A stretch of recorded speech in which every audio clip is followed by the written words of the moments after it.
Yeah, DB. Oh, just cleaning out the deadwood. Okay. Look, Mr. Cannell, I just can't afford to be without work right now, not even for a day. I've got a mother and 2 kid sisters. More good luck telegrams.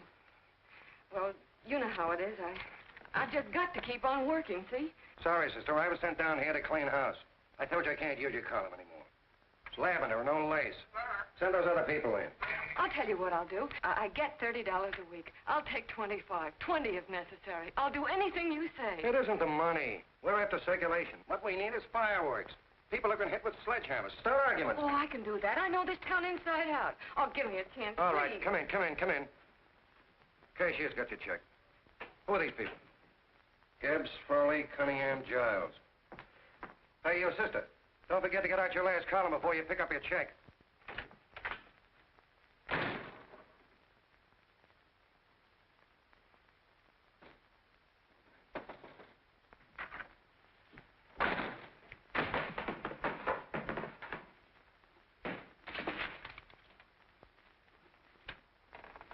You're a couple of sticks shy in your column, man. Big rich slob like D.B. Norton buys the paper and 40 heads are chopped off.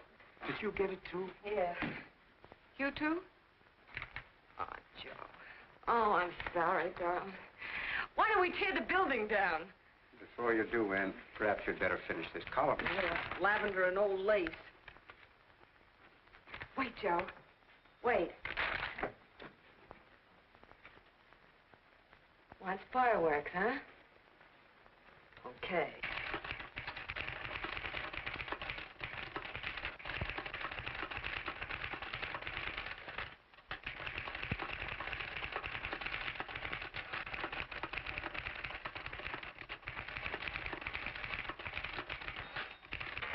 Here. Below is a letter which reached my desk this morning. It's a commentary on what we laughingly call a civilized world.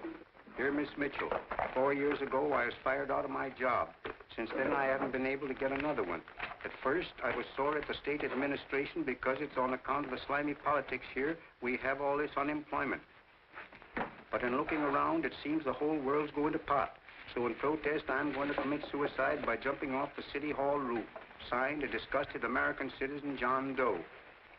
Editor's note, if you ask this column, the wrong people are jumping off the roofs. Hey, Ann, this is the old Fakeroo, isn't it? Never mind that, Joe. Go ahead. Sorry.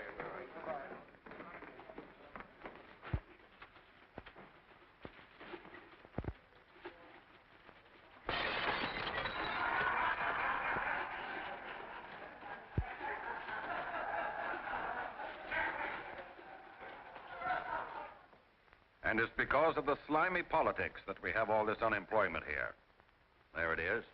That's D.B. Norton's opening attack on the governor. Why, Jim, it's just a letter sent into a column. No, I can smell it. That's Norton. Good morning, gentlemen. Good morning, Governor. Morning, Governor. You're rather early. Governor, did you happen to see this in the new bulletin? Yes. I had it served with my breakfast this morning. Jim thinks it's D.B. Norton at work. Of course it is. Oh, come, Jim. That little item, D.B. Norton does things in a much bigger way. This is his opening attack on you, Governor. Take my word for it. What did he buy a paper for?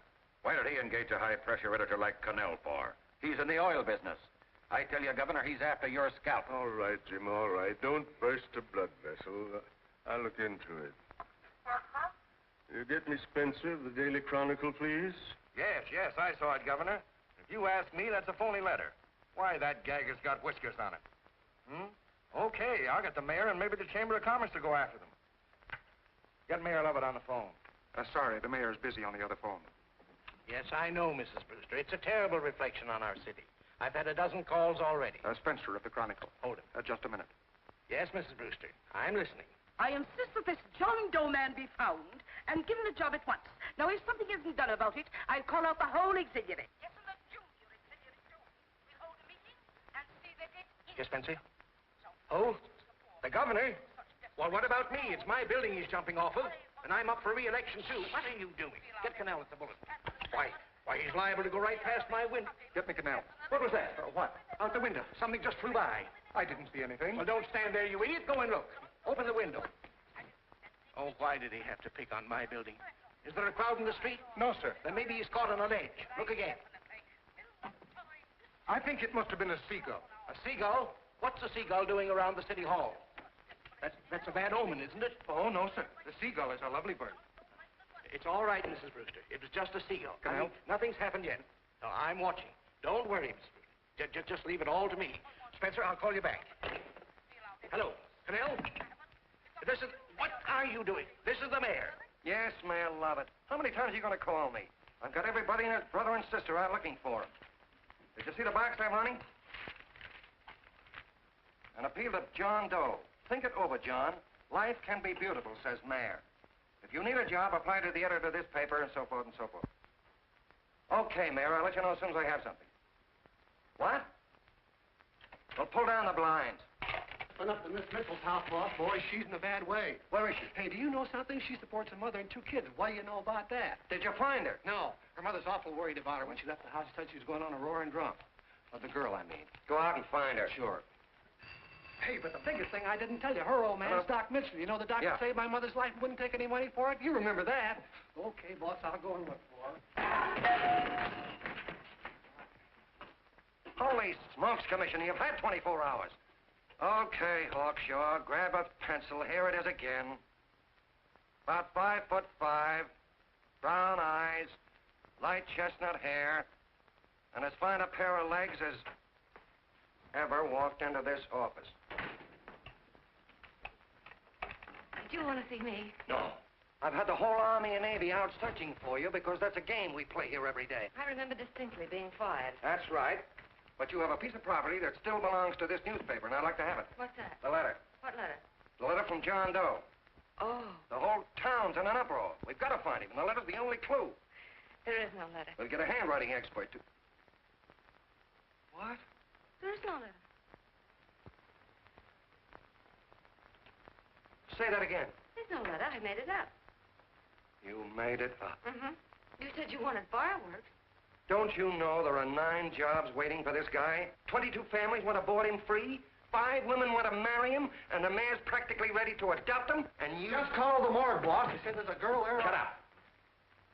Ann, say, why didn't you... Hey. Only one thing to do, Hank. Drop the whole business quickly. How? Run its story. Say John Doe was in here and is sorry he wrote the letter and... That's right. They've got it, sure. He came in here, and I made him change his mind. Bulletin editor saves John Doe's life. Why, it's perfect. I'll have Ned write it up. Oh, Ned, I got a story I want you to... Wait a minute. Listen, you great, big, wonderful genius of a newspaper man. You came down here to shoot some life into this dying paper, didn't you? Well, the whole town's curious about John Doe, and boom, just like that, you're going to bury him. There's enough circulation in that man to start a shortage in the ink market. In what, man? John Doe. What John Doe? John Doe, the one I made up. Look, genius, now look. Suppose there was a John Doe and he walked into this office. What would you do? Find him a job and forget about the whole business, I suppose, huh? Not me. I'd make a deal with him. A deal? Sure, when you get hold of a stunt that sells papers, you don't drop it like a hot potato. Well, this is good for at least a couple of months. You know what I'd do? Between now and, let's say, Christmas when he's going to jump, I'd run a daily on. Starting with his boyhood, his schooling, his first job. A wide-eyed youngster facing a chaotic world. The problem of the average man, of all the John Does in the world. Now, then comes the drama. He meets discouragement. He finds the world his feet of clay. His ideals crumble. So what does he do? He decides to commit suicide and protest against the state of civilization. He thinks of the river, but no. No, he has a better idea. The city hall. Why? Because he wants to attract attention. He wants to get a few things off his chest, and that's the only way he can get himself heard. So? So he writes me a letter, and I dig him up. He pours out his soul to me. And from now on, we quote, I protest by John Doe. He protests against all the evils in the world. The greed, the lust, the hate, the fear. All of man's inhumanity to man. Arguments will start. Should he commit suicide or should he not? People will write in pleading with him. But no, sir, John Doe will remain adamant. On Christmas Eve, hot or cold, he goes. See? Very pretty. Very pretty indeed, Miss Mitchell. But would you mind telling me who goes on Christmas Eve? John Doe. What John Doe? The one we hire for the job, you lunkhead. Wait a minute. Let me get this through this lame brain of mine. Are you suggesting we go out and hire someone to say he's going to commit suicide on Christmas Eve? Is that it? Well, you're catching on. Who, for instance? Anybody. Beanie'll do. Why, sure. Who, me? Jump off a... Oh, no, any time at Christmas. I'm superstitious.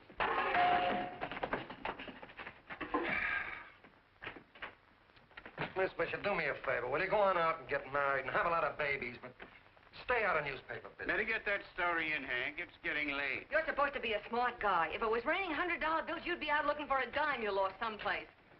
Holy smokes, wasting my time listening to this mad woman. Look, Chief, look at the Chronicle. It's running on John Doe. They say it's a fake.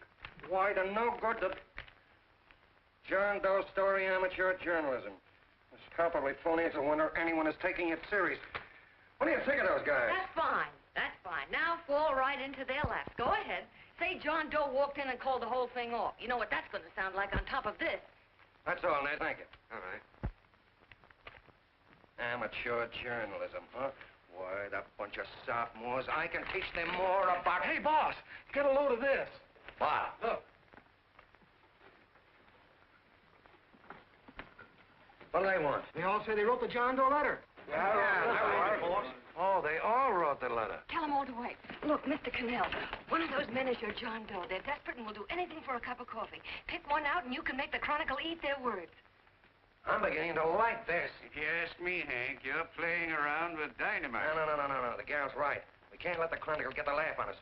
We've got to produce a John Doe now. Amateur journalism, huh? I'll show those guys. Sure, and there's no reason for them to find out the truth either, because naturally, I won't say anything. Okay, sister, you get your job back. Plus a bonus. What bonus? Or the bonus of $1,000 the Chronicle was going to pay me for this little document. You'll find it says, I, Ann Mitchell, hereby certify that the John Doe letter was created by me. I can read. Sorry.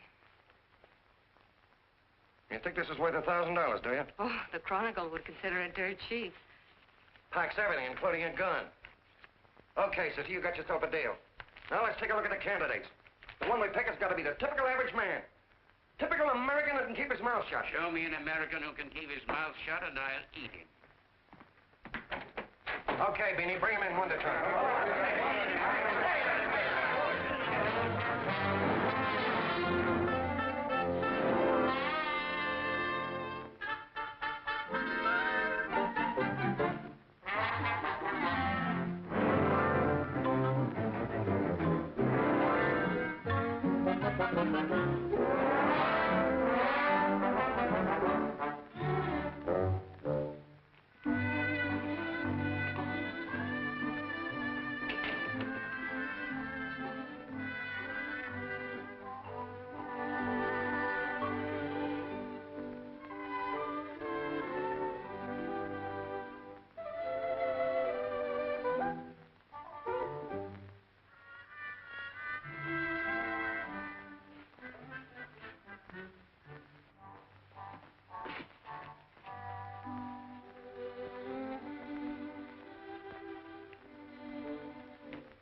Did you write that letter to Miss Mitchell? No, I didn't. What are you doing up here, then? Well, the paper said there were some jobs around loose. Thought there might be one left over. Had any schooling? Yeah, a little. What do you do when you work? I used to pitch. Baseball? Yeah, till my wing went bad. Where'd you play? Bush leagues, mostly. How about family? Got any family? No. Oh, just traveling through, huh? Yeah. Me and a friend of mine. He's outside. Looks all right. Be perfect, a baseball player. What could be more American? Wish he had a family, though. Be less complicated without a family. Look at that face. It's wonderful. They'll believe him. Come on. What's your name? Willoughby. John Willoughby. Long John Willoughby, they called me in baseball. Would you like to make some money? Yeah. Maybe. Would you be willing to say you wrote that letter and stick by it?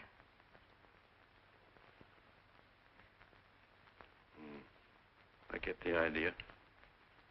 Yeah. Maybe. That's our man. He's made to order. I don't know. He don't seem like the kind of a guy that'd fall in line. When you're desperate for money, you do a lot of things, Mr. Cannell. He's our man, I tell you. He fainted. Come on, Get the him up. water quickly. Hurry up, Pop. Oh, Right here, sit down. Huh? you all right? Yeah, I'm all right. How many is that? 6?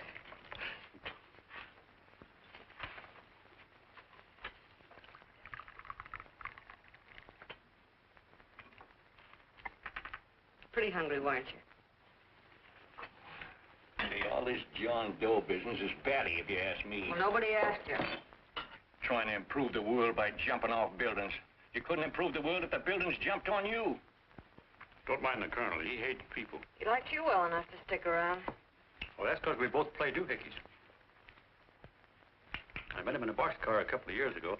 I was fooling around with my harmonica, and he comes over and joins in. I haven't been able to shake him since.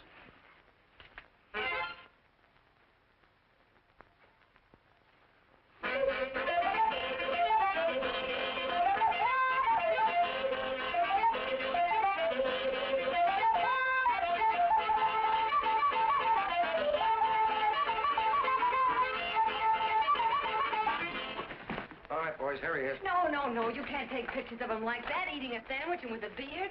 But he's going to jump off a building. Yes, but not because he's out of a job. That's not news. This man's going to jump as a matter of principle. Well, maybe you're right. We'll clean him up and put him in a hotel room under bodyguards. We'll make a mystery out of him.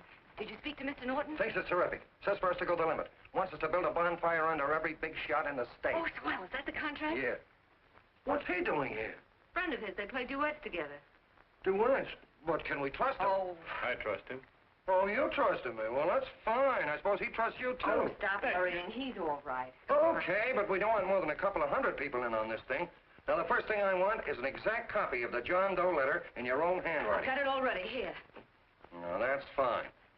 Now, I want you to sign this agreement. It gives us an exclusive story under your name, day by day, from now until Christmas. On December 26th, you get one railroad ticket out of town. And the bulletin agrees to pay to have your lawn fixed. That's what you want, isn't it? Yeah, but it's got to be by Bonesetter Brown. Okay, Bonesetter Brown goes. Here, sign it. Meanwhile, here's $50 spending money. That's fine. Beanie? Yes, boss. Take charge of him. Get him a suite at the Imperial and hire some bodyguards. Yeah, and some new clothes, Beanie. You think we better have him to Laos? Yeah. Both of them? Yes, both of them, but don't let them out of your sight. Hey, Beanie, gray suit, huh? Yes. Okay, fellas.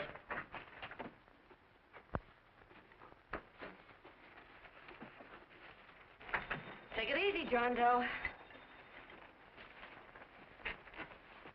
And you start pounding that typewriter. Oh, boy, this is terrific. No responsibilities on our part, just statements from John Doe, and we can blast our heads off. Before you pop too many buttons, don't forget to make out that check for $1,000. Okay, fellas, now, let me see. You sit outside the door. Nobody comes in, see? You two fellas sit in here. Hey, pretty nifty, huh? You ain't gonna get me to stay here. Sure you are. No, sir. That spot under the bridge where we slept last night's good enough for me. Say, what'll I do with this baggage? Let's stick him in the bedroom. Give me mine. I ain't staying. You know, we were headed for the Columbia River country before all this John Doe business came up. You remember that, don't you? Sure, I remember. Say, your ears popped coming up in the elevator. Mine did. All along, John. I tell you, it's no good. You're gonna get used to a lot of stuff that's gonna wreck you. Why, that $50 in your pocket's beginning to show up on you already. And don't pull that on me, neither. Stop worrying, Colonel. I'm going to get my arm fixed out of this. Hey, here's some cigars the boss sent us. Have one. Hey, Help cigars. yourself. No.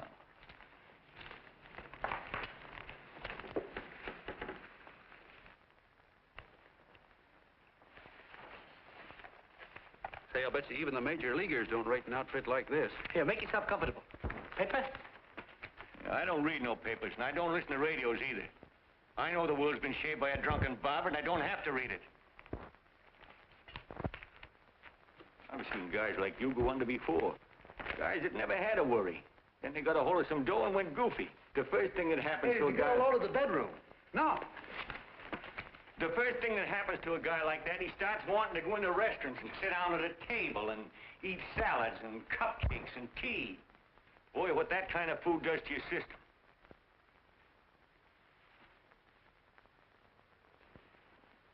The next thing the dope wants is a room. Yes, sir, a room with steam heat, and curtains and rugs, and before you know it, he's all softened up and he can't sleep unless he has a bed. Hey, stop worrying, Colonel. $50 ain't gonna ruin me. I've seen plenty of fellas start out with $50 and wind up with a bank account. Hey, what's the matter with the bank account, anyway? And let me tell you, Long John, when you become a guy with a bank account, they got you. Yes, sir, they got you. Who's got him? The helots. Who? Hey, here's the City Hall tower I was supposed to jump off of. It's even higher than this. Who's got him? The helots. Woo! Hey, wait a minute! You're not supposed to jump on Christmas Eve. Do you want to get me in a jam? If it's going to get you in the jam, we'll do you a favor. I won't jump. And when they got you, you got no more chance than a road rabbit. Hey, who'd you say was going to get him? Hey, is this one of those places where you ring if you want something? Yeah, just use the phone. Boy, I've always wanted to do this. Hey, Doc, look. Look, Doc. Give me that again, will you? Who's going to get him? The helots. Who are they? Listen, sucker, you ever been broke? Sure, mostly often. All right. You're walking along. Not a nickel in your jeans. You're free as the wind. Nobody bothers you. Hundreds of people pass you by in every line of business. Shoes, hats, automobiles, radios, furniture, everything. And they're all nice, lovable people. And they let you alone. Well, is that right? Then you get a hold of some dough, and what happens? All those nice, sweet, lovable people become helots. A lot of heels. They begin creeping up on you, trying to sell you something. They get long claws, and they get a stranglehold on you. And you squirm, and you duck, and you holler, and you try to push them away, but you haven't got a chance. They got you. First thing you know, you own things. A car, for instance. Now your whole life is messed up with a lot more stuff. You get license fees, and number plates, and gas, and oil, and taxes, and insurance, and identification cards, and letters, and bills, and flat tires, and dents, and traffic tickets, and motorcycle cops, and courtrooms, and lawyers, and fines, and a million and one other things. And what happens? You're not the free and happy guy you used to be. You gotta have money to pay for all those things. So you go after what the other fellas got. And there you are. You're a helot yourself.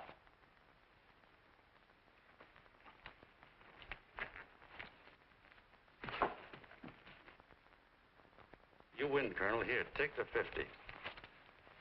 Go out and get rid of it. You bet I will, just as fast as I can. I'm gonna get some canned goods, a fishing rod, and the rest I'm gonna give away.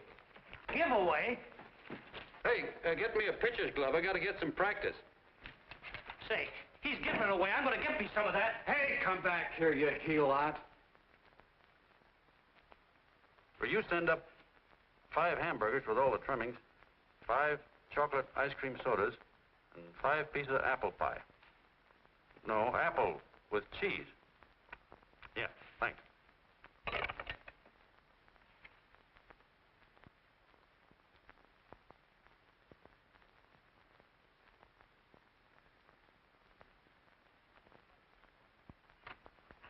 Hello there. Well, well. If it isn't the man about town. All set, Miss Ann. Hmm? Oh, yes. Let's go. Let's see, we want some action in these pictures. Action? Mm-hmm.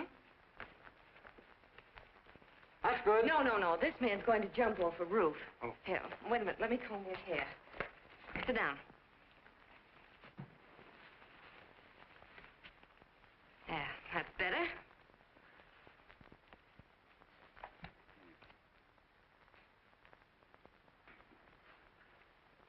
You know, he's got a nice face, hasn't he? Yeah, he's pretty. Yeah, sit down, quiet egghead. All right, now a serious expression. Can't. I'm feeling too good. Oh, come on now, this is serious. You're a man disgusted with all of civilization. With all of it? Yes, you're sore at the world. Come on now. Oh, crabby guy, huh? Yeah. No.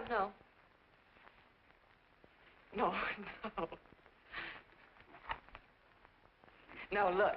You don't have to smell the world. Well, all those guys in the Never picture mind stand- those guys. All right, stand up. Now, let's see what you look like when you protest. Against what? Against anything, just protest. You got me. Oh, look, I'm the umpire, and you just cut the heart of the plate with your fast one, and I called it a ball. What would you do? Oh, you did, huh? Yeah. Why can't you call it right, you boneheaded... Grab it, Eddie, grab it!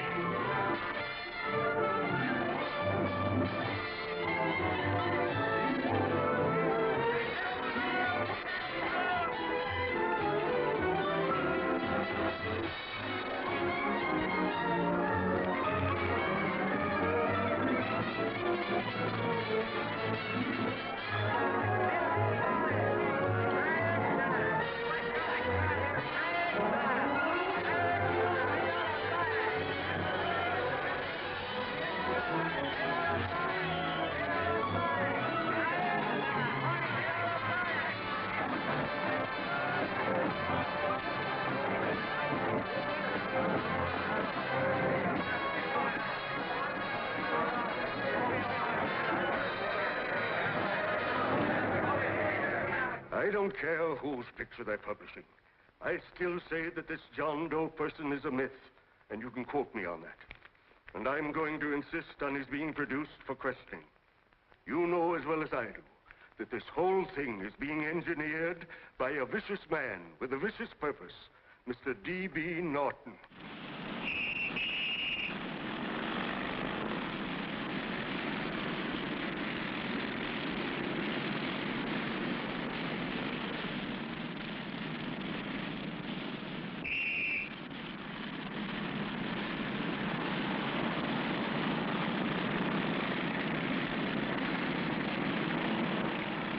And Miss Mitchell are at the house, sir. Oh, they are? All right. Come on. Personally, I think it's just plain stupidity to drop it. Now, you should see a fan mail, thousands. Why, it's going over like a house afire. What are you afraid of, Canelo? It's doubled our circulation. Yeah, but it's got everybody sore. Ads are being pulled. The governor's starting a libel suit. What's more, they all know John Doe's a phony, and they insist on seeing What about it? Let them see him. We'll go on one better. They can also hear him. You own a radio station, Mr. Norton. Why not put him on the air? Watch out for this dame DB. She'll drive you batty. Oh, Look, what? we can't let him get to this Bush League pitcher and start pumping him. Good night. Now tell him what that screwball might do. I walked in yesterday. Here he is, standing on a table with a fishing pole, fly casting. Take my advice and get him out of town before this thing explodes in our faces. If you do, Mr. Norton, you're just as much of a dumb cluck as he is. Excuse me. No, you got yourself a meal ticket and you hate to Sure, let it's go. a meal ticket for me, I admit it, but it's also a windfall for somebody like Mr. Norton who's trying to crash national politics. That's what you bought the newspaper for, isn't it? You want to reach a lot of people, don't you? Well, put John Doe in the air and you can reach 130 million of them. He can say anything he wants and they'll listen to him. All right, we'll forget the governor and the mayor and all the small fry like that. This can arouse national interest. If he made a hit around here, he can do it every place else in the country. And you'll be pulling the strings, Mr. Norton. Go down to the office and arrange for some radio time. But, DB, you're not I going want to it fall... as soon as possible. Okay. I just came in to get warm myself. Come on, let's go. Don't you go. I want to talk to you.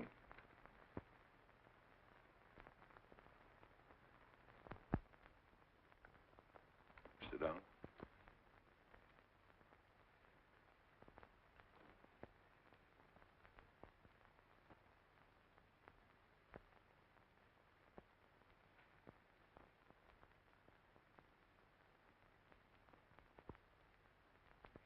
Hey, this John Doe idea was yours, huh? Yes, sir.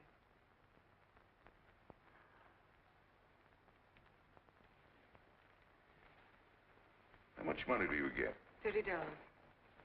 $30.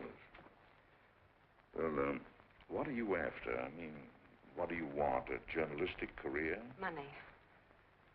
Money? Well, I'm glad to hear somebody admit it. You suppose you could write a radio speech that would put that fellow over? Oh, I'm sure I can. Do it, and I'll give you $100 a week. $100? That's only the beginning.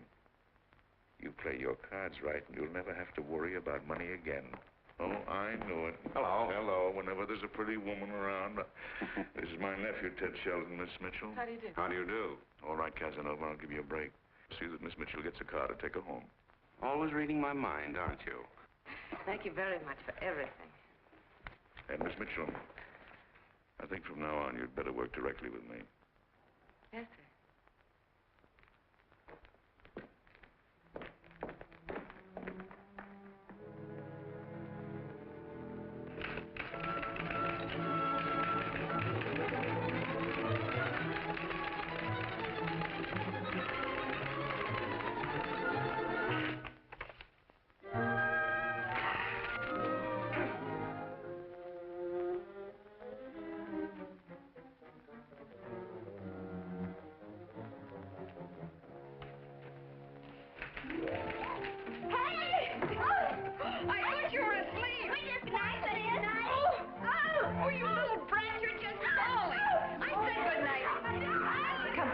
Children, it's past your bedtime. Come on. Now, scooch off there. Pour through me. I'm done. I'll never get this speech right. Oh, yes, you will, Ann, dear. You're very clever. Yeah, I know. What are you looking for? Your purse, I need $10. What for? I gave you 50 just the other day. Yes, I know, dear, but Mrs. Burke had her baby yesterday. 9 pounds. And there wasn't a thing in the house. And then the community chest lady came. And the 50's all gone, huh? Who's the 10 for? The Websters. The Websters. You remember those lovely people your father used to take care of. I thought I'd buy them some groceries. Oh, Anne, dear, it's a shame those... You're marvelous, Ma. You're just like Father used to be. Do you realize a couple of weeks ago we didn't have enough to eat ourselves? Well, yes, I know, dear, but these people are in such need. And we have plenty now. If you're thinking of that $1,000, forget it. It's practically all gone. We owed everybody in town. Now, you just got to stop giving all your money away. Oh, Anne, dear. Oh, I'm sorry, Ma. Oh, don't pay any attention to me. I guess I'm just upset about all this. Gee whiz, here I am with a great opportunity to get somewhere, to give us security for once in our lives, and I'm stuck. If I could put this over, your Mrs. Burke can have 6 babies. You mean this speech you're writing? Yeah, I don't know. I simply can't get it to gel. I created somebody who's going to give up his life for a principle. Hundreds of thousands of people are going to listen to him over the radio. And unless he says something that's, well, that's sensational, it's just no good. Well, honey, of course, I don't know what kind of a speech you're trying to write, but judging from the samples I've read, I don't think anybody will listen. What? Darling, there's so many complaining political speeches. People are tired of hearing nothing but doom and despair on the radio. If you're going to have him say anything, why don't you let him say something simple and real, something with hope in it? If your father were alive, he'd know what to say. Oh, yeah. Father certainly would. Wait a minute.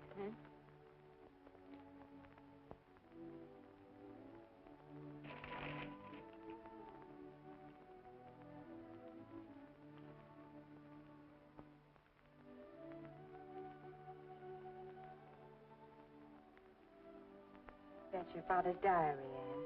Father's... I never knew he had a diary. There's enough in it for 100 speeches. Things people ought to hear nowadays.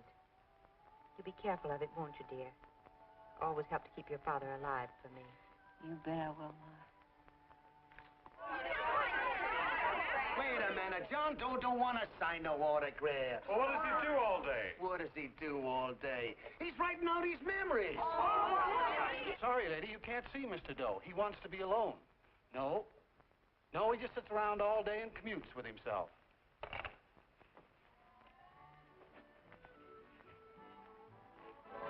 Oh!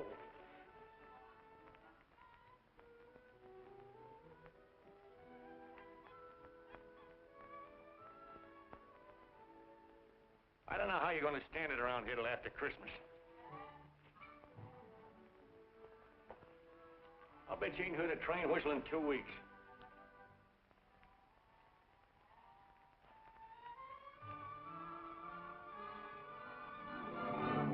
Steve, right!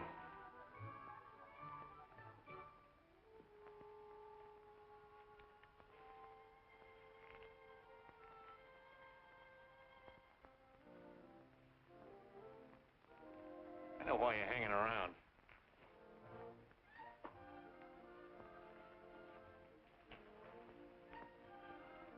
You're stuck on a girl. That's all a guy needs is to get hooked up with a woman.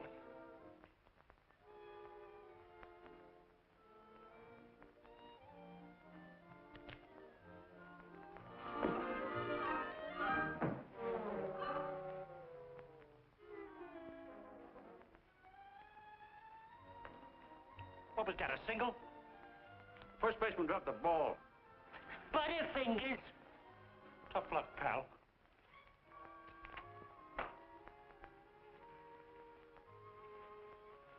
Guy has a woman on his hands. First thing he knows, his life is balled up with a lot more things.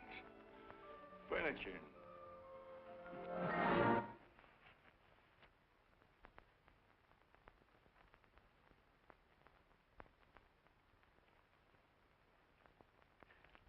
Did you get him? You're out. Swell. What's this, the end of the 8th? 9th.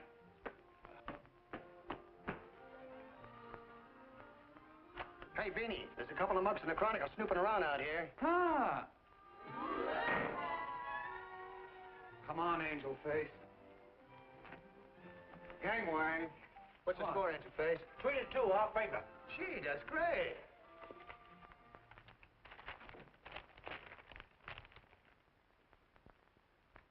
Hey, you got swell form there. Must have been a pretty good pitcher. Pretty good. Say, I was just about ready for the major leagues when I chipped a bone in my elbow. I got it pitching a 19-inning game. 19? Yeah. There was a major league scout there watching me, too. And he came down after a game of the contract. You know what?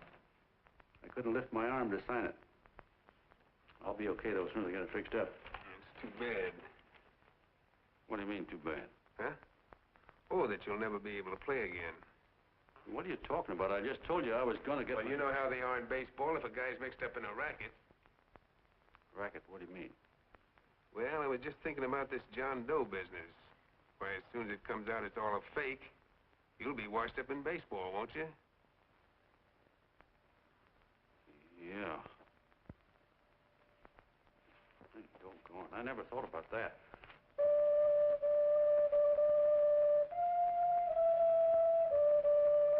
Gosh. And another thing, what about all the kids in the country? The kids that idolize ball players. What are they going to think about you? Yeah. Hey, Colonel. Did you hear that? I gotta figure some way out of this thing. Elevators are still running.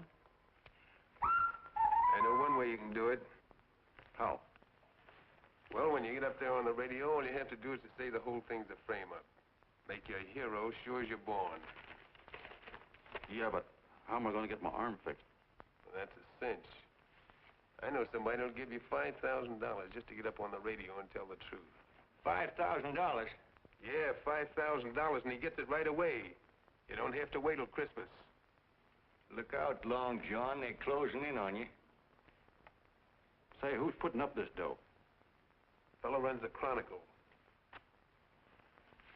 Here's the speech you make, and it's all written out for you. $5,000.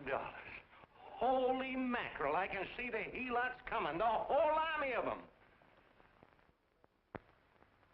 It's on the level.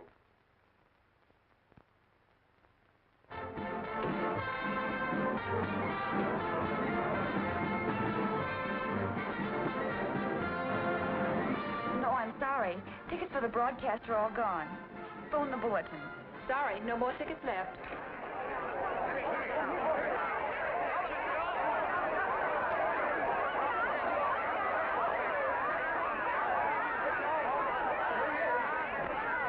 Oh, John, all set for the big night? Well. Turn around. One moment. Now stand. Hold it, Mr. Doe. Big smile, Mr. Doe. Okay, Jeannie, that's all. Take him out. Now, look, John, here's the speech. It's in caps and double spaced. You won't have any trouble reading it. Not nervous, are you? No. Of course not. He wouldn't be. Who? John Doe, the one in there. Hey, don't let your knees rattle. It picks up on the mic. Oh, Beanie, you needn't be nervous, John. All you have to remember is to be sincere. Pick up that phone, Miss Mitchell. It's for you. Okay. Hello? Yes, Mother. Oh, thank you, darling. Oh, there he is, the poor dear man. Oh, good luck to you, Mr. Doe. We want you to know that we're all for you. The girls all decided that you're not to jump off any roof at all. Oh, we'll stop it. You got the speech I gave you? Yeah. Now, look. I'll give this money to the colonel just as soon as you get started. We'll have a car waiting at the side entrance for you. Okay. How'd you get in here? Huh? Oh, I just came in to wish him Come luck. on, out. Mother said good luck, too. John, when you read that speech, please believe every word of it. He turned out to be a wonderful person, John. Who? John Doe, the one in the speech. Oh. You know something? I've actually fallen in love with him. All right, there he is, sister. Now, come on, plenty of room. What's the idea? No, that's too much. That's not so much. Come on. Oh, this is no time for cheap publicity, Mr. Cannell. Listen, if that guy lays an egg, I want to get something out of it. I'm getting a Jane Doe ready. Oh, come on. Here. Will you, fellas? Give me a All right, kiss. that's I enough. have to make just one more. Well, that's fine, honey. You go ahead. All right, I need one more. Go ahead. How you doing? Oh. All right, Benny, bring him in. Holy smoke, a happy helot. There you are, boss, just like you ordered. Symbols of little people. Okay, get him up. All right, young fella. This is ridiculous, Mr. Cannell. Come on, give me a kiss. It is on the air. There you go. Oh, fellas, I told you to you want No, come on, Come on, that's right. Do what you can get all the pictures you want. Thank you very much. Come on, will you? Yeah, that's right. Come on, Snooks, you better bail out. So goodbye, Mr. Doe. Beanie. All right. Better get ready. 1 minute to go. Wow, 1 minute to go. The score is nothing to nothing. Now, please, John, You won't let me down, will you? Will you? Of course you won't. If you'll just think of yourself as the real John Doe. Listen, everything in that speech are things a certain man believed in. He was my father, John. When he talked, people listened. And they listened to you, too. Funny. You know what my mother said the other night? She said to look into your eyes, that I'd see Father there. Hey, what do you say? Okay, we're coming. Come on. Now, listen, John, you're a pitcher. Now get in there and pitch. Good luck. Give him room, let him through. Come on.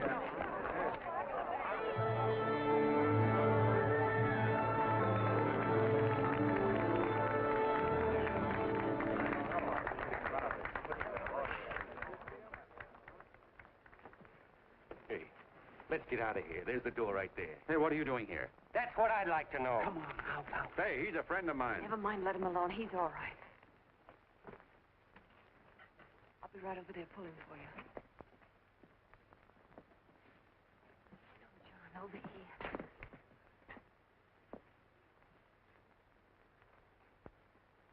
Stand by.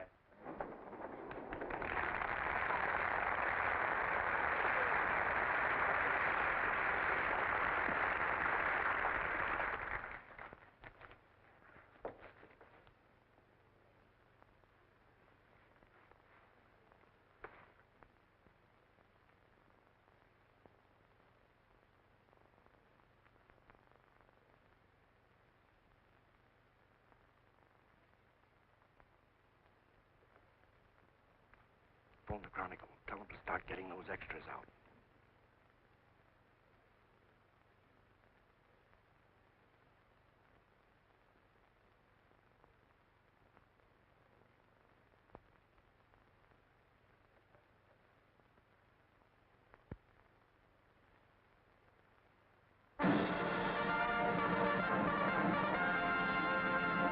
And good evening, ladies and gentlemen. This is Kenneth Fry speaking for the New Bulletin. Tonight we give you something entirely new and different.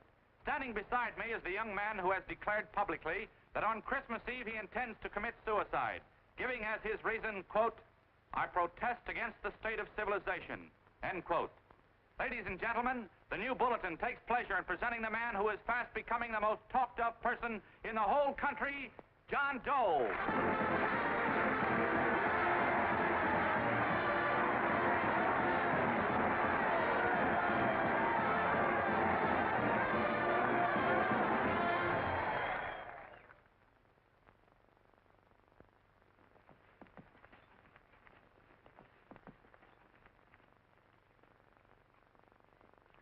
Ladies and gentlemen,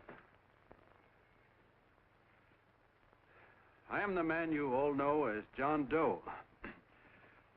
I took that name because it seems to describe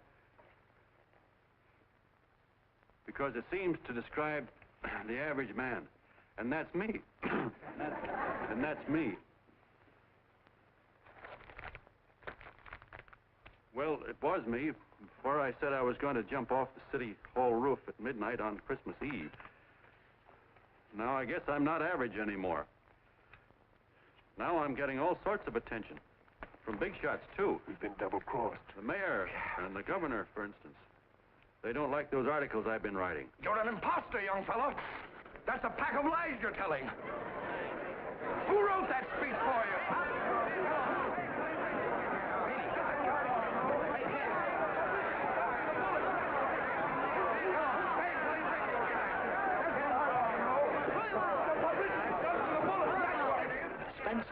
Ladies and gentlemen, the disturbance you just heard was caused by someone in the audience who tried to heckle Mr. Doe. The speech will continue.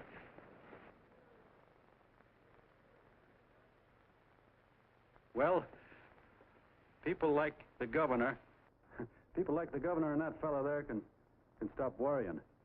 I'm not going to talk about them. I'm going to talk about us. The average guys, the John Does. If anybody should ask you what the average John Doe is like, you couldn't tell him because he's a million and one things.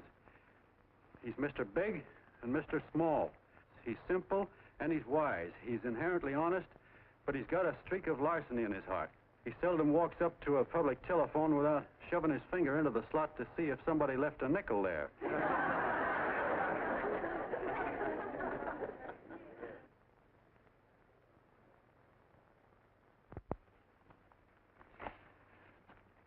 He's the man the ads are written for. He's the feller everybody sells things to. He's Joe Dokes, the world's greatest stooge and the world's greatest strength.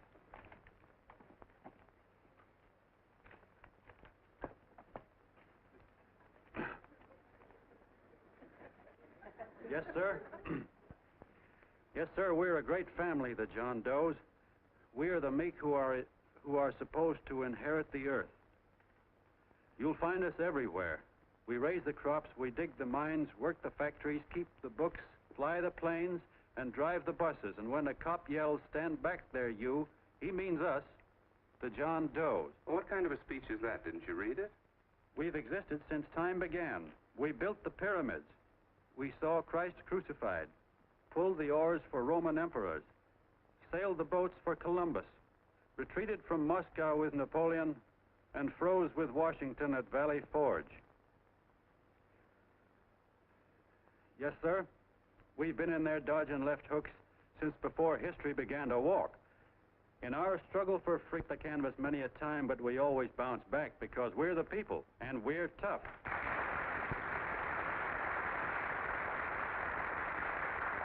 They've started a lot of talk about free people going soft, that we can't take it. That's a lot of hooey. A free people can beat the world at anything, from war to tiddlywinks, if we all pull in the same direction.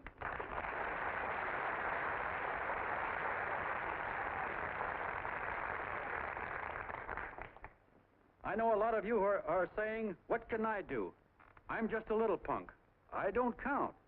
Well, you're dead wrong. The little punks have always counted, because in the long run, the character of a country is the sum total of the character of its little punks.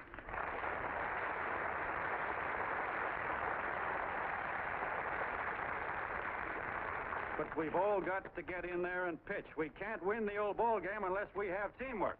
And that's where every John Doe comes in. It's up to him to get together with his teammate. And your teammate, my friends, is the guy next door to you. Your neighbor. He's a terribly important guy, that guy next door. You're going to need him, and he's going to need you, so look him up. If he's sick, call on him. If he's hungry, feed him. If he's out of a job, find him one.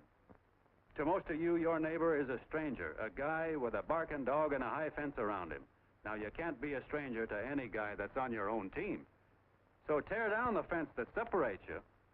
Tear down the fence, and you tear down a lot of hates and prejudices. Tear down all the fences in the country, and you'll really have teamwork.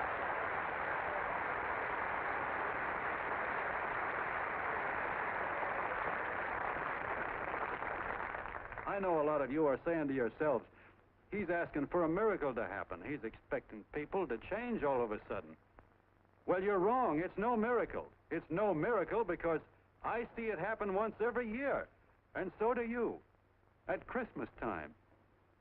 There's something swell about the spirit of Christmas, to see what it does to people, all kinds of people. Now, why can't that spirit, that same warm Christmas spirit, last the whole year round? Gosh, if it ever did, if each and every John Doe would make that spirit last 365 days out of the year, we'd develop such a strength, we'd create such a tidal wave of goodwill that no human force could stand against it. Yes, sir, my friends, the meek can only inherit the earth when the John Does start loving their neighbors. You better start right now. Don't wait till the game is called on account of darkness. Wake up, John Doe. You're the hope of the world.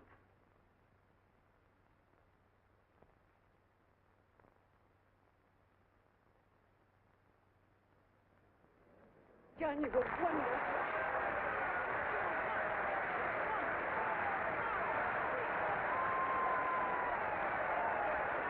Let's get out of here. Now you're talking.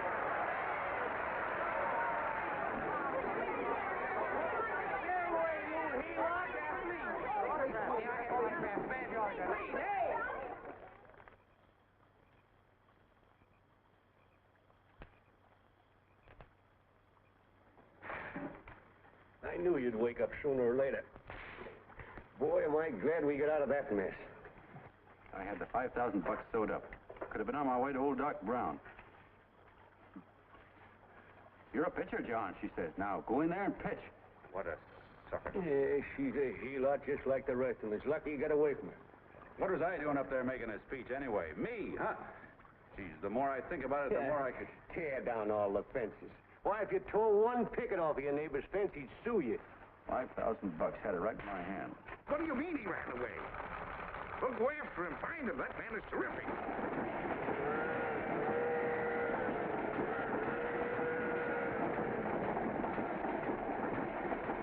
Columbia River, here we come.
About that big and about that thick.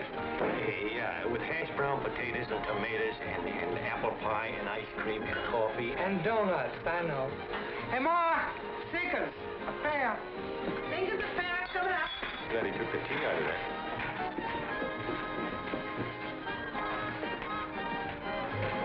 Hey, look. Join the John Doe Club. John Doe Club?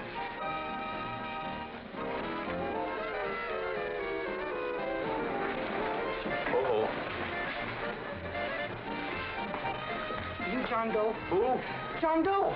You need glasses, buddy. Oh, but it's a spitting image of John Doe. Yeah, but his name is Willoughby. I'm John Willoughby. I'm a baseball player. Sure. Oh, no, I know that voice anyway. You can't kid me. You John Doe. Hey, Ma! Ma! That's John Doe. John Doe. Yeah, sitting right there, big as life. Who'd you say it was? John Doe, the big guy there. I know. Pictures in the paper. That's John Guy. John Doe. John Doe.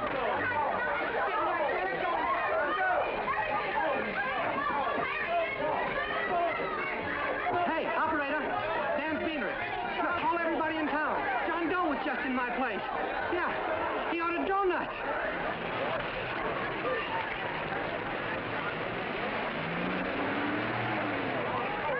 John Doe. Have a seat, John Doe. Come on.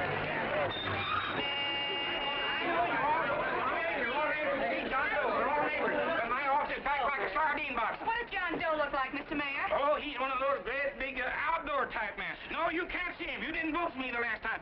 Shame on you. What are you doing there? Get off my front porch anyhow. Mr. Norton come yet?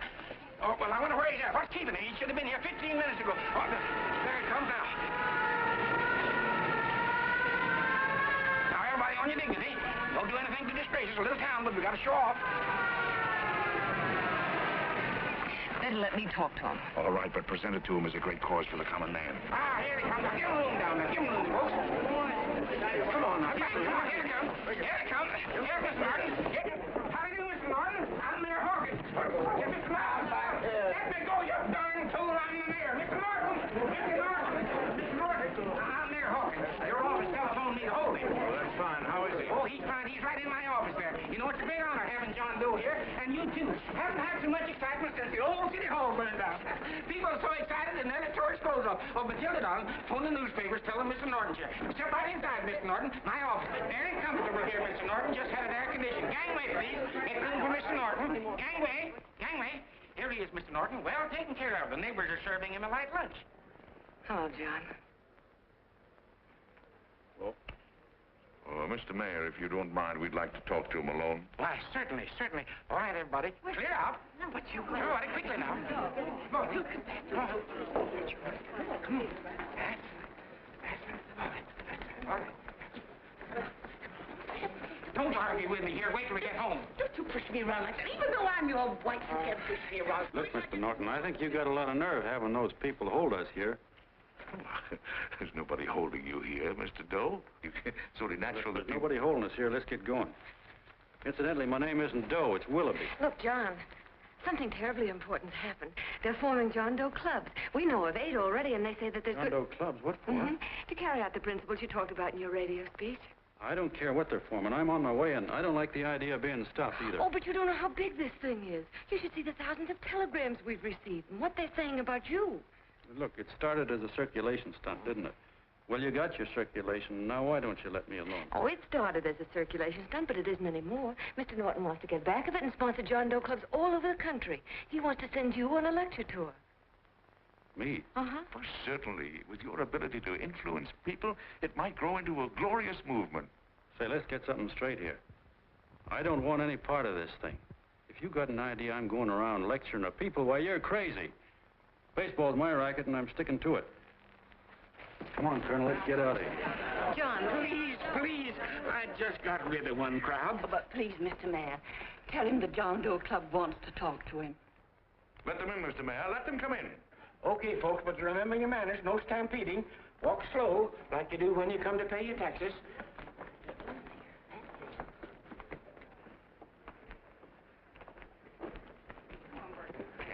All right, give me a chance. come right in. My name's Bert Hanson, Mr. Doe. I'm the head soda jerker at Schwabacker's drugstore. Well, sir, you see, me and my wife, we heard your broadcast, and we got quite a bang out of it. Especially my wife.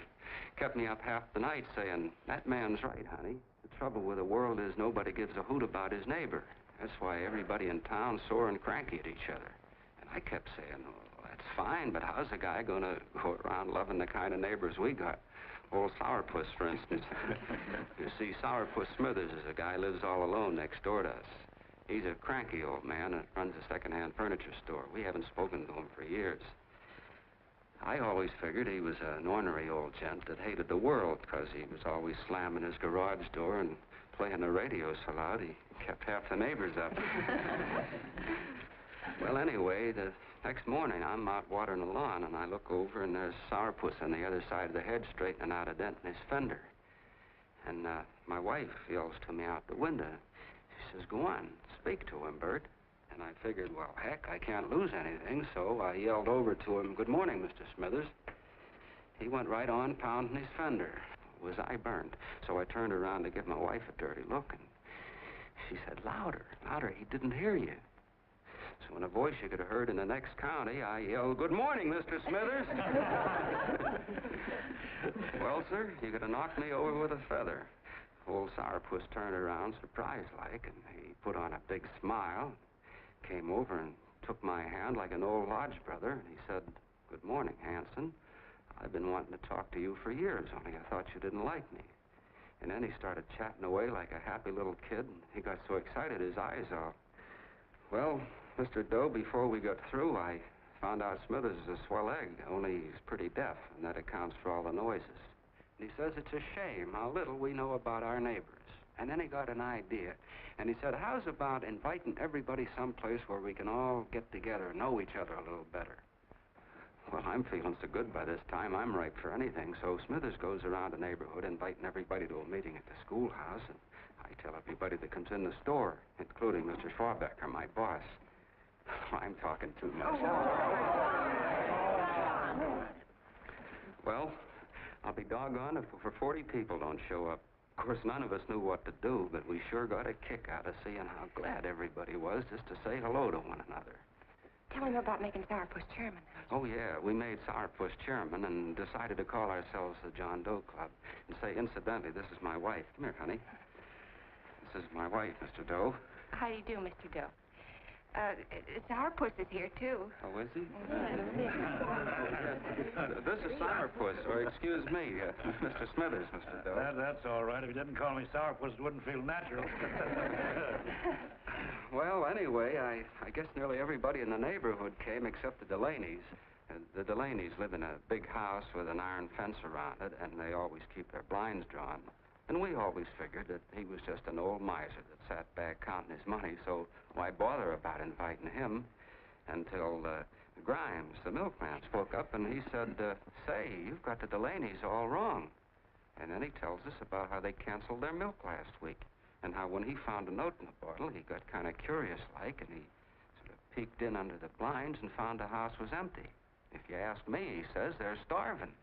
Old man Delaney has been bringing his furniture over to my place at night, one piece at a time, and selling it.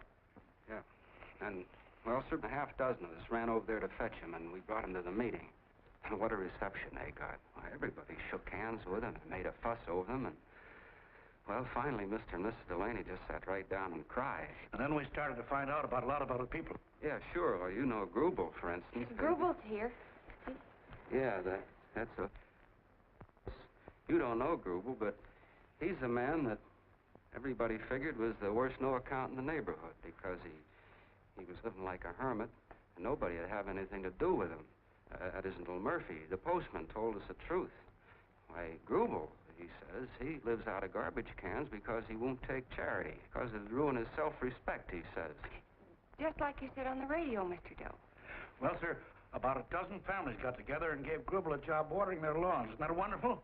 And then we found jobs for 6 other people, and they've all gone off for leave. Yeah, and my boss, Mr. Schwabecker, made a job in his warehouse for old man Delaney. And he gave you that $5 raise. Yeah, that's swell.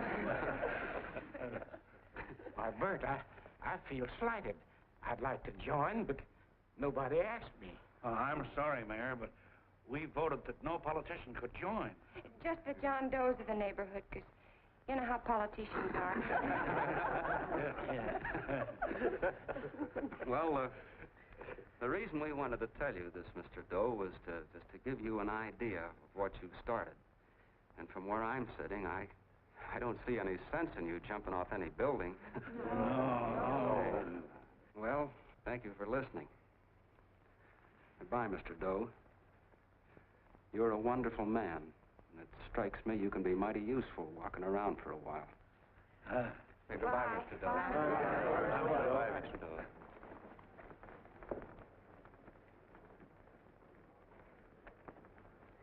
I'm Mrs. Delaney, Mr. Doe. And God bless you, my boy.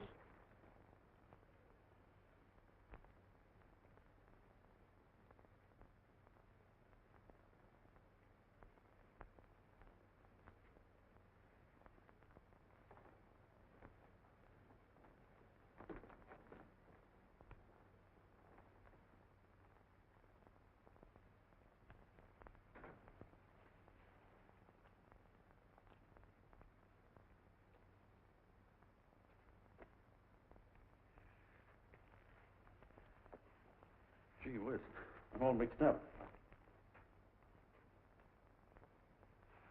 I don't get it. Look, all those swell people think I'm going to jump off a building or something. I never had any such idea. Gosh. The fellow'd have to be a mighty fine example himself to go around telling other people how to... Say, look, what happened the other night was on account of Miss Mitchell here. She wrote the stuff. Don't you see what a wonderful thing this can be? But we need you, John. You're hooked. I can see that right now. They got you. Well, I'm through. For 3 years, I've been trying to get you up to the Columbia River country. First it was your glass arm, then it was the radio, and now it's the John Doe clubs. Well, I ain't waiting another minute. Gangway, you helots! Hey, Colonel, wait a minute. I want you personally to go along with John Doe and Miss Mitchell and handle the press and the radio. Me? Yes, I don't want to take any chances. And Johnson? Yes, Stevie? Your crew will do the mop-up job. They'll follow John Doe into every town, see that the clubs are properly organized and the charters issued. Right. There are only 8 flags up there now. I want to see that map covered before we get through.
If they made demands, I'd understand it. But the John Does ask for nothing.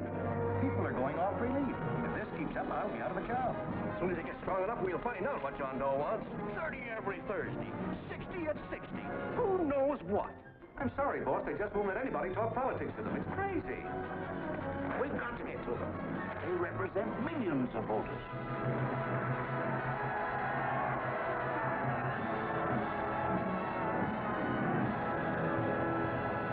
I tell you, ladies and gentlemen, this thing has been nothing short of a prairie fire.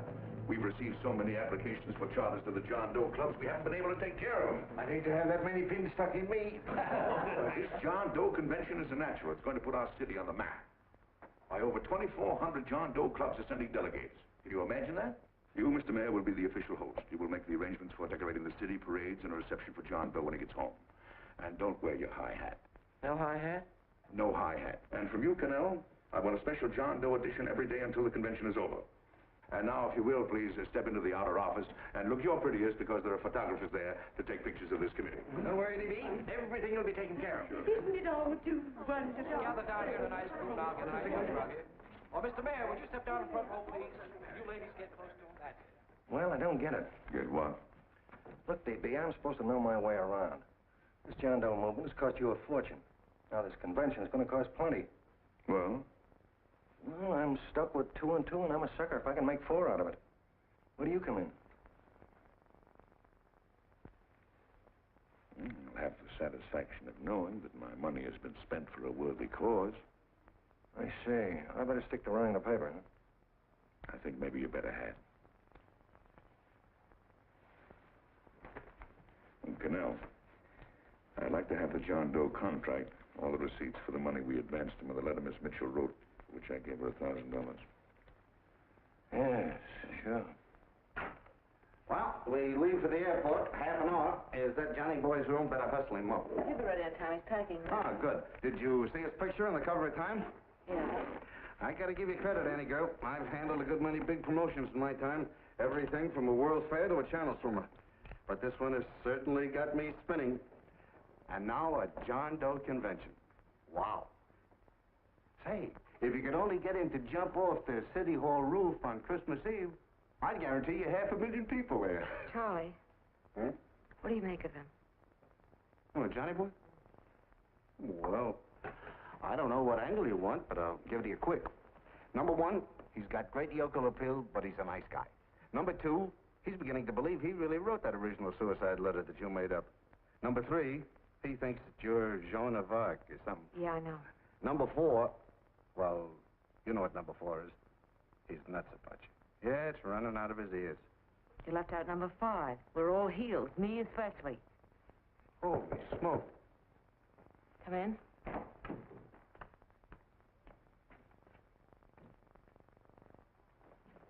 More pack. Good. I'll go and get Beanie Boy. Okay, Charlie boy.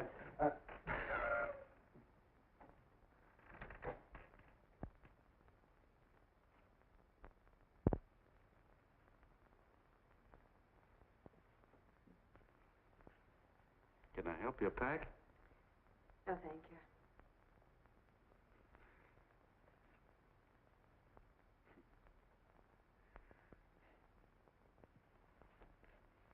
You care if I sit down out here? No.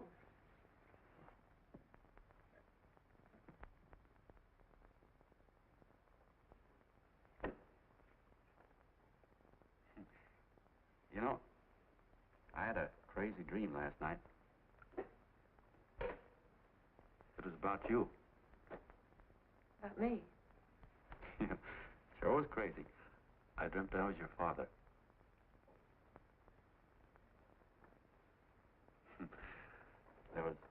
There was something I was trying to stop you from doing.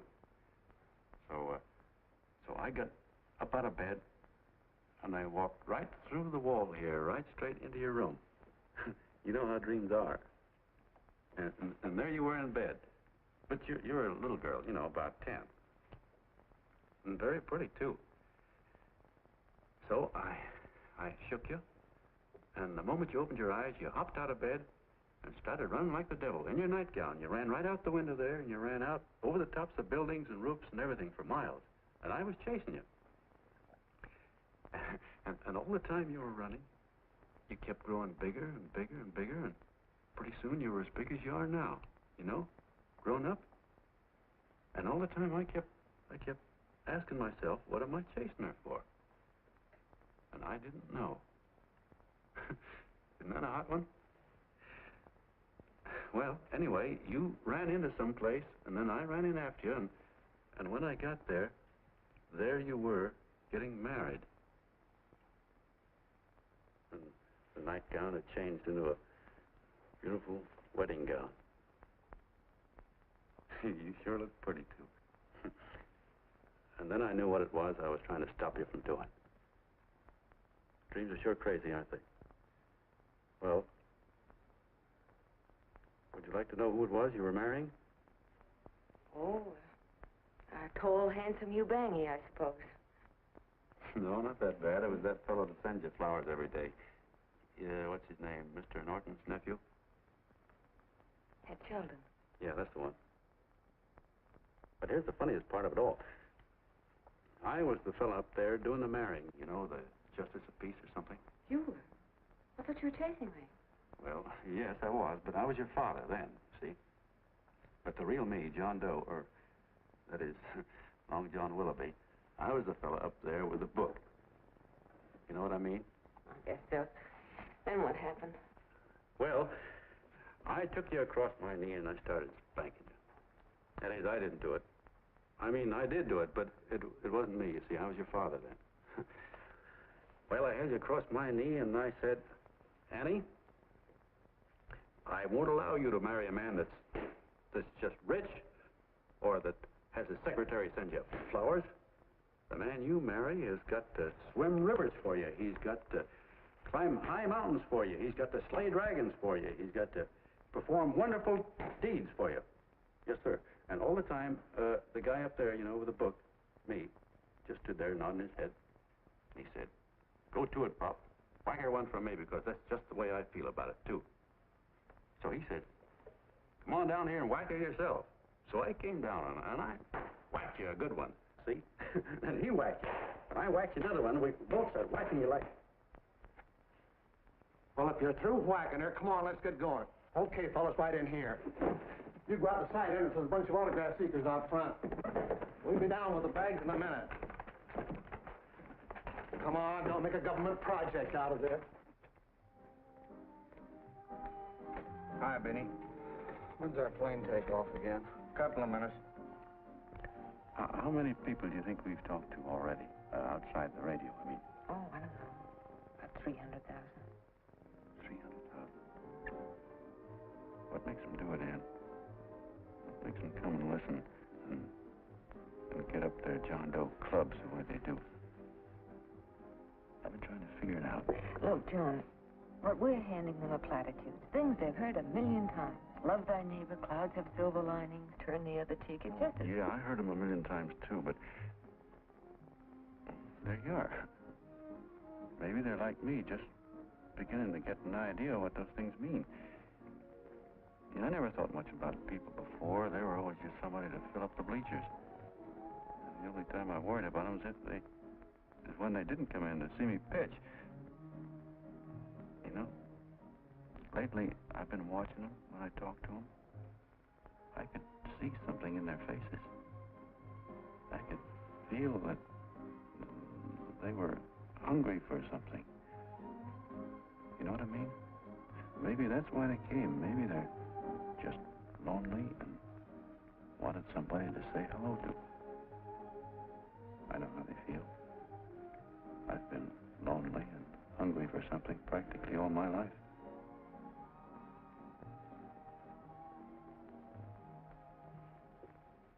All aboard, folks. Yeah, that's true. Oh, somebody else sitting here? No, that's your seat. And this is your coat. Mine? A little token of appreciation. Oh, it's beautiful, D.B. Well, I don't quite know what to say. Well, don't say anything at all. Just sit down. Oh. Go ahead, open it. Oh.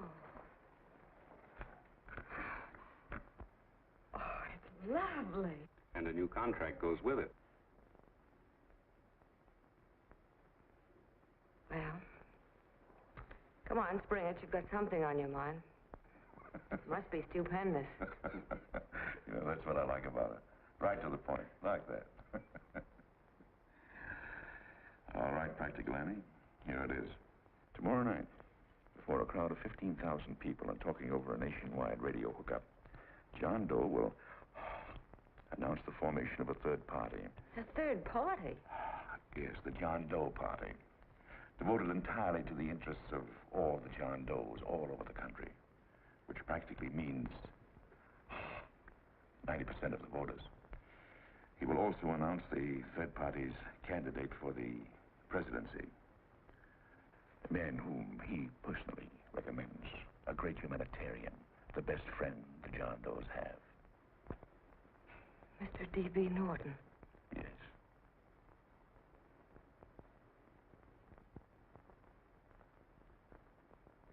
Wow.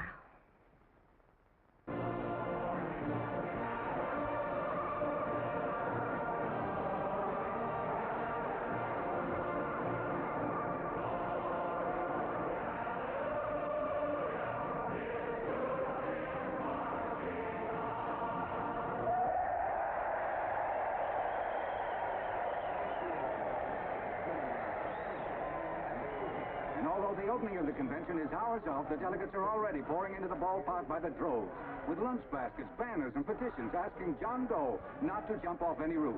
No matter how you look at it, it's still a phenomenal movement. These John Does, or the hoi polloi, as you've heard people call them, have been laughed at and ridiculed, but here they are, gay and happy, having traveled thousands of miles, their expenses paid by their neighbors, to come here to pay homage to their hero, John Doe. And in these days of wars and bombings, it's a hopeful sign that a simple idea like this can sweep the country. An idea based on friendliness, on giving and not taking, on helping your neighbor and asking nothing in return. And if a thing like this can happen, don't let any of your grumbling friends tell you that humanity is falling apart. This is John B. Hughes, signing off now and returning you to our main studio until 9 o'clock, when the convention will officially open. Oh, John, come in. Say, I'm kind of... It's raining out a little. That's all right. It's good to see you. Sit down. Thanks.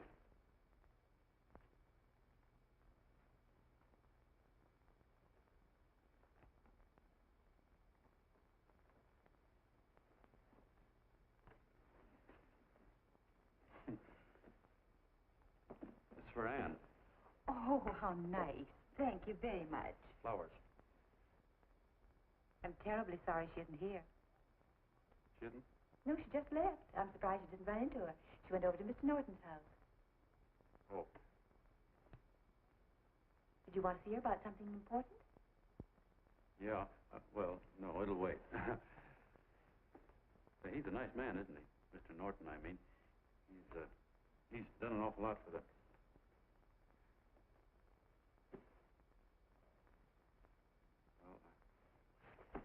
Say, my coat's pretty wet. I'm afraid I might have wet the couch a little.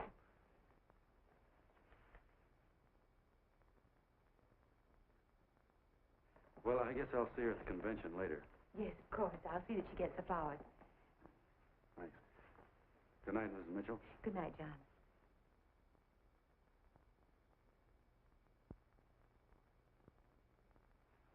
Say, Miss Mitchell, I'm kind of glad Anne isn't here. See, I came over here hoping to see her alone, and kind of hoping I wouldn't, too, you know what I mean? There was something I wanted to talk to her about. But, well, it'll wait, I guess. Good night. Good night, John. Say, look, Mrs. Mitchell, have you ever been married? Oh, I'm sure you have. Gosh, that's pretty silly. I guess you must think I'm kind of batty. Well, I guess I'd better be going at that. John, my husband said, I love you. Will you marry me? You did? What happened? I married him. Yeah, that's what I mean, see? It was easy as all that, huh? Yeah, but look, Mrs. Mitchell. You know, I love Ann, and it's going to be awfully hard for me to say it. Because, well, you know, she's so wonderful.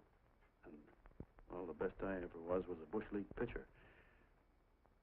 And, you know, I think she's in love with another man. The one she made up. You know, the real John Doe. Well, that's pretty tough competition. I bet you he'd know how to say it all right. When me, I get up to it and around it and in back of it, but I never get right to it. You know what I mean? So the only chance I've got is, well, if somebody could kind of give her a warning, sort of prepare her for the shock. You mean you'd like me to do it? Hmm? Well, I was thinking that, yeah, you know, sort of break the ice. Of course I will, John. Thank you, Mrs. Mitchell. Hey, you're okay.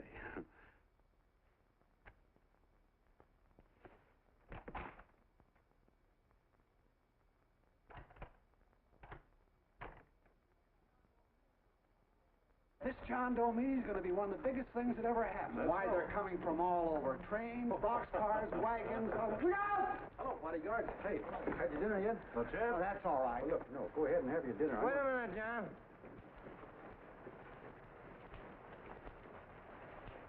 Hello, Mr. Connell. All right, John. John, I want to have a little talk with you. What's the matter? Are you falling? Come on. Hey, boss. Oh, quiet. Say, tell me something. Did you read the speech you're going to make tonight? No, I never read the speeches before I make them. I get more of a kick out of it that way. That's just exactly what I thought. Beanie, go on down to the office, tell Pop to give you the speech. There's a copy on my desk. Gee whiz, boss, you know Mr. Norton told me not to leave him, not even for a minute. Go on. We'll be at Jim's bar up the street. You're a nice guy, John. I like you. You're gentle. I always like gentle people. Me, I'm hard. Hard and tough. I got use for hard people. Gotta be gentle to suit me. Like you, for instance.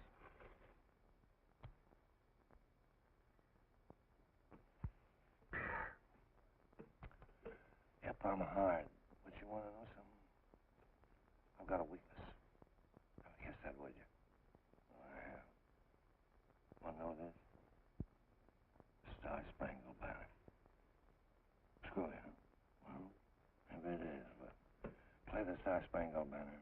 I'm a sucker for it. Always gets me right here. Know what I mean? Yeah, it gets me right back here. Oh, back there, huh? Well, every man to his own taste.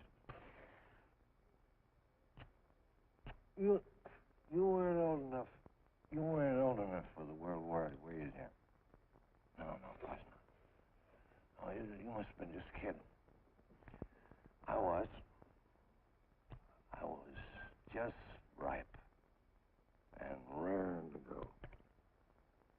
You know what my old man did when I joined up? He joined up, too. Got to be a sergeant. And here's the kick for you. We were in the same outfit. Funny, huh? Hmm?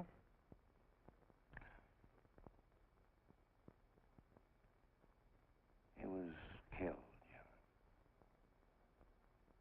I saw him get it. I was right there, and I saw it with my own eyes.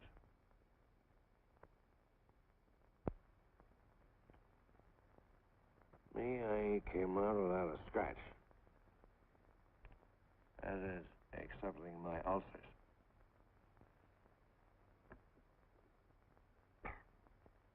We should be drinking milk, you know. This stuff is poison. Hey, Tubby. Yes, Mr. Canal? What do you say, huh? All right. Yep, I'm a sucker for this country.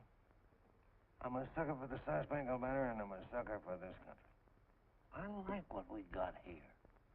I like it. A guy can say what he wants and do what he wants without having a bayonet shoved through his belly. And that's all right. Butcher. Yeah. We don't want anybody coming around changing it, do we? No, sir. When they do, I get mad. I get boiling mad. Right now, John, I'm sizzling. I get mad for a lot of other guys besides myself.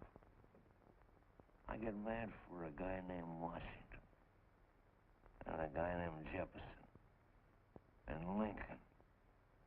Lighthouses, John. Lighthouses in a foggy world. You know what I mean? Yeah, you bet. Listen, pal. This fifth column stuff is pretty rotten, isn't it? Yeah, it certainly is. And you'd feel like an awful sucker if you found yourself marching right in the middle of it, wouldn't you? You. Because you would have known it because you're gentle. But that's what you're doing. You're mixed up with a skunk, my boy. A no-good, dangerous skunk. So you're not talking about Mr. Norton, are you? I'm not talking about his grandfather's pet poodle.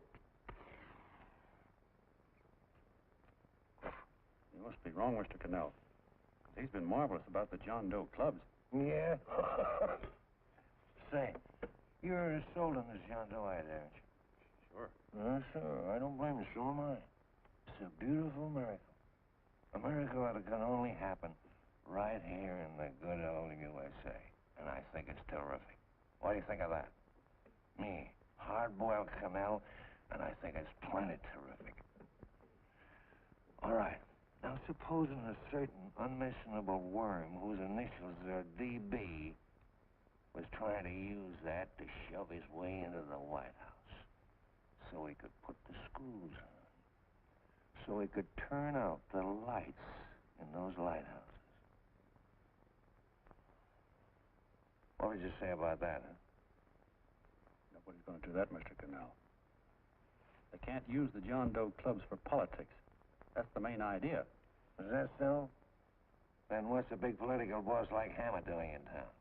And a labor leader like Bennett? And a lot of other big shots is up at DB's house right now. Wolves, John. Wolves. Waiting to cut up the John Does. Wait till you get a gander at the speech you're going to make tonight. You're all wet. Miss Mitchell writes those speeches. Nobody can make her write that kind of stuff. They can't, huh? Who do you think writes them? My Aunt Emma? I know she writes them. Gets a big bonus for doing them, too. A mink coat and a diamond bracelet. Don't write them. Why, that gold-grabbing dame would double-cross her own mother for a handful of Chinese yams. Shut up. If you weren't drunk, I'd... Hey, boss. Here's the speech, boss. Hey, go on and read it, John, and then start sucking. Hey, wait a minute, Mr. Doe. Tubby? Yes, sir. Better bring me a glass of milk. I'm smoking too much. Yes, Charlie? Got everything all set? Fine. John Doe been taken care of? Good. How many people do you think will be there? 15,000? Oh, my, that's fine. Now, listen, Charlie. As soon as John Doe stops talking about me, I want you to start that demonstration. And make it a big one, you understand? Don't worry about that, DB. My boys are there. They'll take care of it. What? Yes, I'll be there 15 minutes after I get your call. Why, Mr. Doe. Where are they? In the dining room, sir.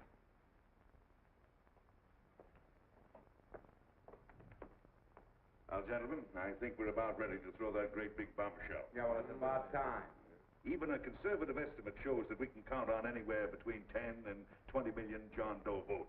Now, add to that the labor vote that Mr. Bennett will throw in, the votes controlled by Mr. Hammett and the rest of you gentlemen in your own territories, and nothing can stop us. As I said before, I'm with you, providing you can guarantee the John Doe vote. Don't worry about that. You can count on me on one condition. Little Bennett's got to be taken care of. Didn't I tell you that everybody in this room would be taken care of? My agreement with you gentlemen stands. I'm with you, DB, but I still think it's a very daring thing we're attempting. These are daring times, Mr. Barrington. We're coming to a new order of things. There's too much talk been going on in this country. Too many concessions have been made. What the American people need is an iron hand. That's right. That's true. You're quite right, Levy. Discipline. Right. And now, may I offer a little toast to Miss Ann Mitchell, the brilliant and beautiful lady who is responsible for all this. Miss Mitchell. Mr. Norton, I'd like to talk to you alone for a minute. Oh, Miss Mitchell has something to say to us.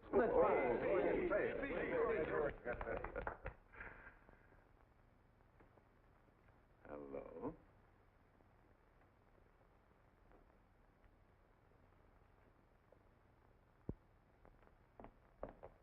John, I'm so glad to see you. I was terribly worried. Did you write this?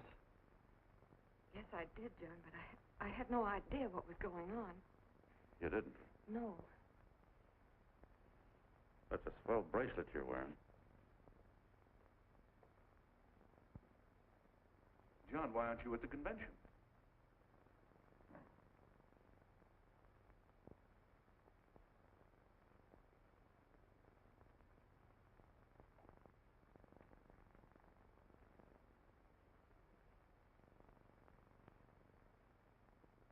Is there anything wrong?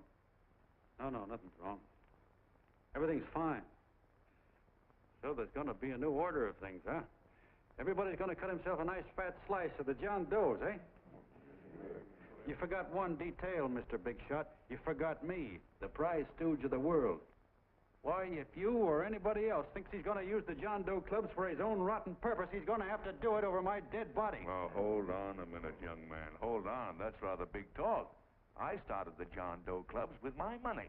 And I'll decide whether or not they're being properly used. No, you won't. You're through deciding anything. And what's more, I'm going down to that convention, and I'm going to tell those people exactly what you and all your fine-feathered friends here are trying to cook up for them. And I'm going to say it in my own words this time. Stop it, baby. Hold my door. You ruined us, baby. Wait a minute, fella. My uncle wants to talk to you. Listen to me, my son. Before you lose your head completely, may I remind you that I picked you up out of the gutter and I can throw you right back there again? You've got a nerve accusing people of things. These gentlemen and I know what's best for the John Does of America, regardless of what tramps like you think. Get off that righteous horse of yours and come to your senses. You're the fake. We believe in what we're doing. You're the one that was paid the 30 pieces of silver. Have you forgotten that? Well, I haven't. You're a fake John Doe, and I can prove it. You're the big hero that's supposed to jump off tall buildings and things. Do you remember? What do you suppose your precious John Does will say when they find out that you never had any intention of doing it, that you were being paid to say so? You're lucky they don't run you out of the country. With the newspapers and the radio stations that these gentlemen control, we can kill the John Doe movement deader than a doornail. We'll do it, too, the moment you step out of line. Now, if you still want to go to that convention and shoot your trap off, you go ahead and do it.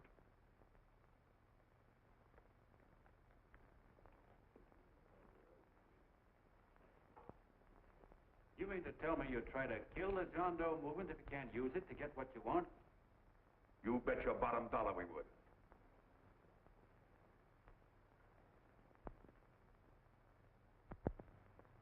Well, that certainly is a new low. I guess I've seen everything now. You sit there back of your big cigars and think of deliberately killing an idea that's made millions of people a little bit happier. An idea that's brought thousands of them here from all over the country, by bus and by freight and jalopies and on foot, so they could pass on to each other their own simple little experiences. Why, look, I'm just a mug and I know it, but I'm beginning to understand a lot of things. Why, your type's as old as history. If you can't lay your dirty fingers on a decent idea and twist it and squeeze it and stuff it into your own pocket, you slap it down. Like dogs, if you can't eat something, you bury it. Why, this is the one worthwhile thing that's come along. People are finally finding out that the guy next door isn't a bad egg. That's simple, isn't it? And yet a thing like this got a chance of spreading till it touches every last doggone human being in the world, and you talk about killing it. Or when this fire dies down, what's going to be left? More misery, more hunger, and more hate. And what's to prevent that from starting all over again? Nobody knows the answer to that one, and certainly not you with those slimy, polished-up theories you got. The John Doe idea may be the answer, though. It may be the one thing capable of saving this cockeyed world. Yet you sit back there on your fat hulks and tell me you'll kill it if you can't use it. Well, you go ahead and try. You couldn't do it in a million years with all your radio stations and all your power. Because it's bigger than whether I'm a fake. It's bigger than your ambitions, and it's bigger than all the bracelets and fur coats in the world. You bet it is, John. And that's exactly what I'm going down there to tell those people. A minute, you ungrateful rat. My uncle's been too good. He's getting away. Give me the book. John! I've always told you, D.B., you're playing with dynamite. Wait. All right, now, get away. Before he gets through tonight, he'll rule us all. I'll stop and call. Don't worry, I've been ready for this. John! Oh, John, please listen to me. Please, I can explain everything, John. I didn't know what they were going to do. Let me go with you, John. John, please. Go ahead, driver. The ballpark. Please let me go with you. Please. John! Mr. Martin wants to see you. Listen to me, Mayor Robert. You do as I say. I want them both arrested. You tell the police department to pick up Canal. I've got the girl here. I've got the bullet. I don't care what you charge him with. If you're worried, let him go in the morning, but keep him in jail overnight. Hello, Bulletin. Put Pat Pryor on.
Ladies and gentlemen, let us have a moment of silent prayer for the John Does all over the world, many of whom are homeless and hungry. Rise, please. Everybody rise.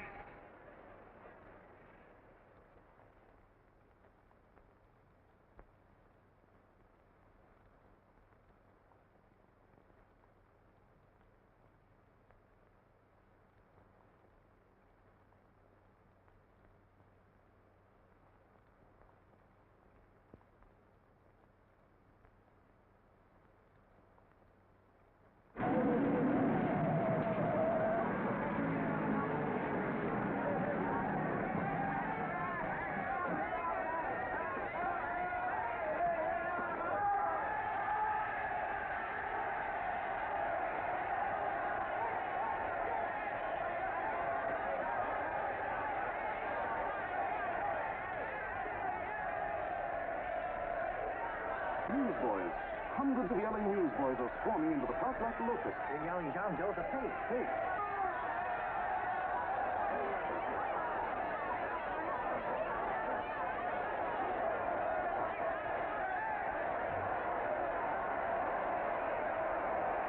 Federal investigation urged by Chamber of Commerce. How could he be a fake? It must be some kind of a gag.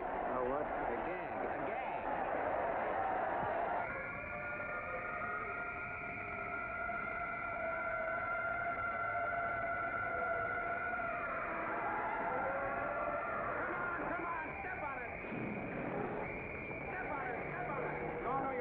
now, so let's get going. Wait for the station. Hey, miss, will you autograph my balloon?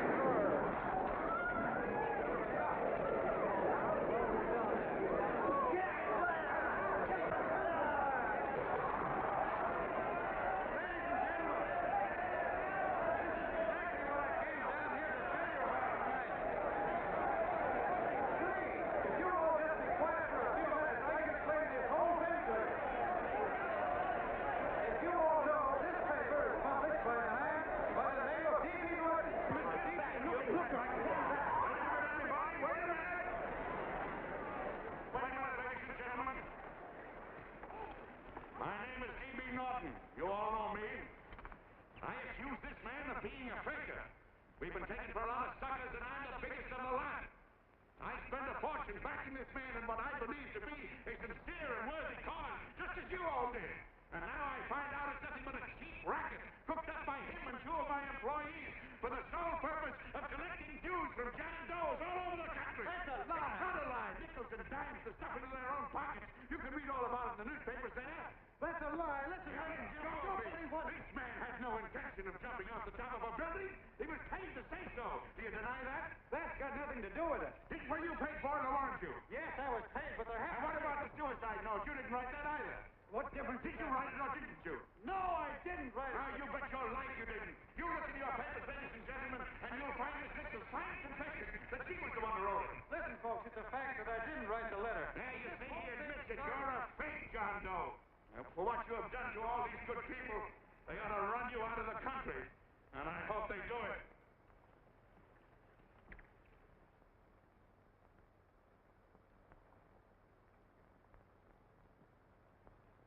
Speak up, John. We believe you. Please, listen, folks. Now that he's through shooting off his face, I've got a couple of things to tell you about. Come on, the rest of you get in here and riot. Break this crowd up. Come on. I'm sorry, folks, but we can't hear him anymore. Something's gone wrong with the loudspeakers. John Doe's a fake. Boo! They can't hear me. This thing's not working. Ladies and gentlemen.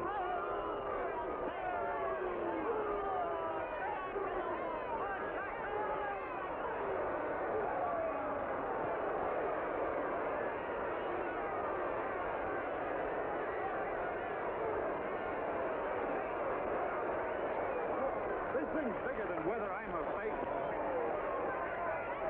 Look, Bert, you believe me, don't you?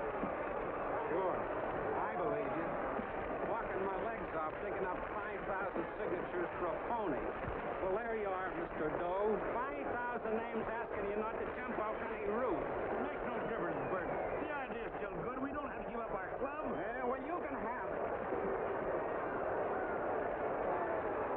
They're starting to throw things. Somebody's going to get hurt. I'm afraid it'll be John Doe. Listen to that mob. I've got to go. All right, lady. Can't let go. Let me go. I want to go. Oh, please. Please let me go. They're crucifying him. I can help him. Sorry, sister. We got orders to hold. Orders from who? You think it's a framer? And oh, mother, they won't let me go. They won't let me go. Listen, folks. You gotta listen to me, everybody. Back to the jungle, you hobo! Just another racket! Stick to your club. We've been fed baloney so long, we're getting used to it.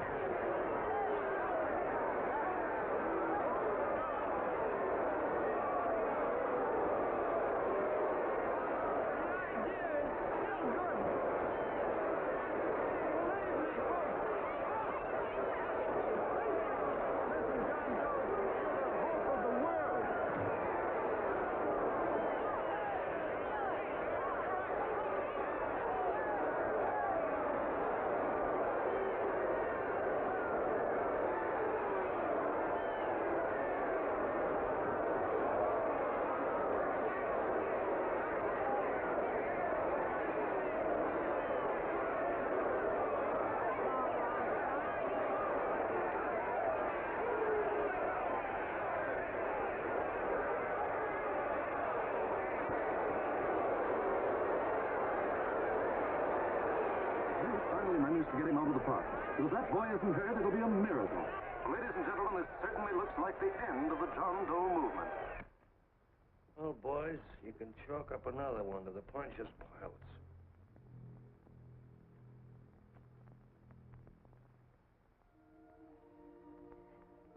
I should have been there. I could have helped him. He was so all alone. A lot of us are going to be mighty ashamed of ourselves after tonight. We certainly didn't give that man much of a chance.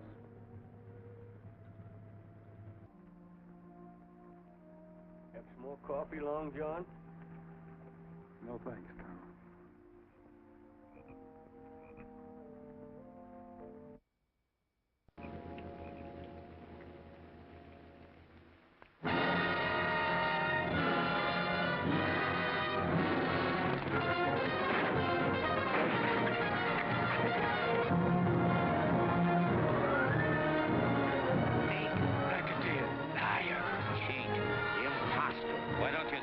Christmas Eve at midnight.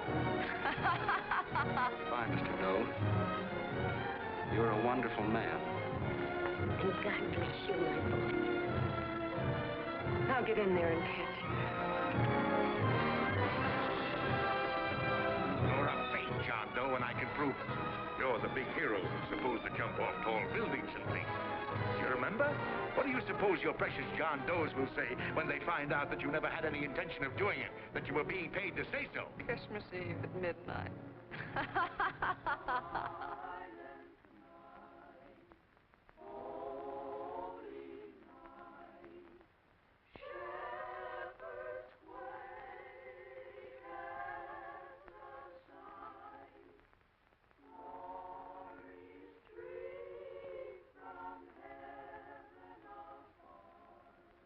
Merry Christmas, son. Merry Christmas.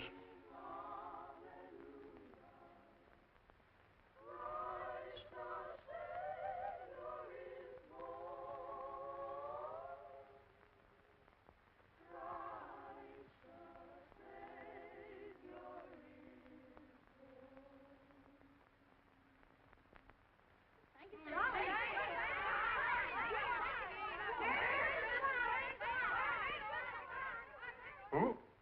John Doe. Is that screwball still around? Dame's been calling all day. Sure, I know. Yeah, at midnight, huh? Okay, lady. We'll have the place surrounded with nets. They're laughing at me.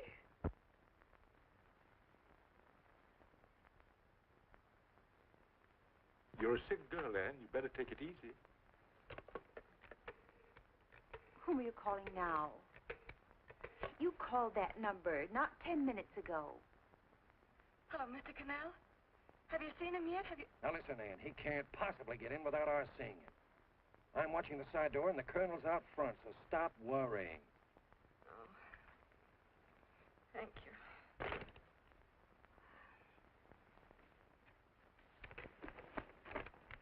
What, Anne? Anne, don't be foolish. If this isn't the craziest, the battiest, the looniest wild goose chase I ever heard of. Shut up, Bert. Sourpuss is right. Yeah, well, if he is, I'm a banana split. That man is going to be on that roof. Don't ask me how I know. I just know, and you know it as well as I do. Sure. I'd like to believe in fairy tales, but a guy that's a fake isn't going to jump off any roof. I don't think he was any fake, not with that face. And anyway, what he stood for wasn't a fake. Okay, honey, okay.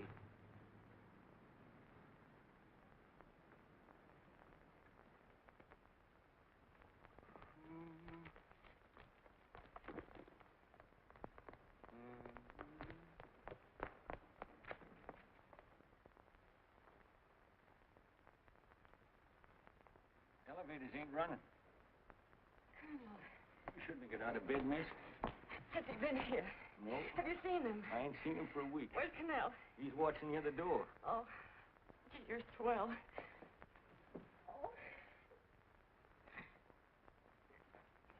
No sense in going up there. I've been here for hours. He ain't here. Let me go, will you? Now, that's crazy. It's 14 floors.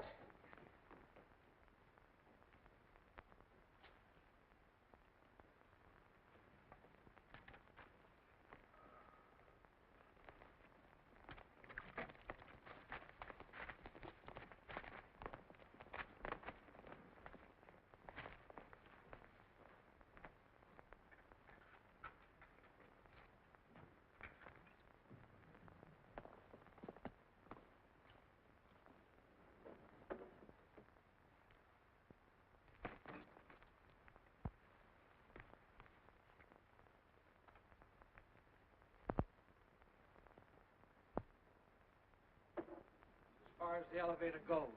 We gotta walk up to the tower.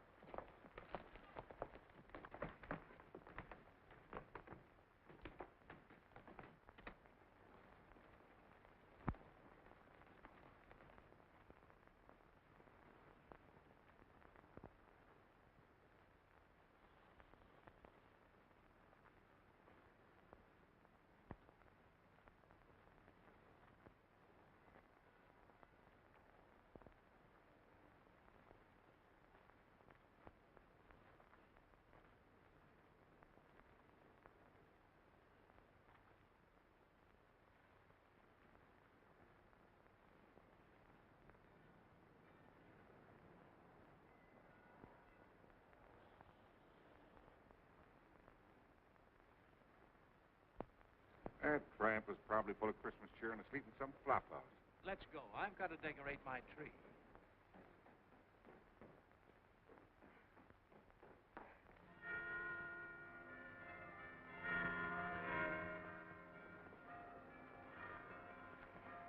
Well, I give up. I don't know what gave us the idea that we'd attempt anything like this. I guess you're right. I'm afraid the joke's on us. Let's go. I hope nobody finds out we've been here.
I wouldn't do that if I were you, John.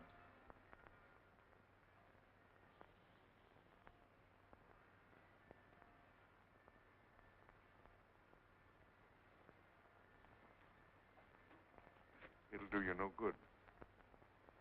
The mayor has policemen downstairs with instructions to remove all marks of identification you may have on your person. You will be buried in Potter's Field, and you will have accomplished nothing.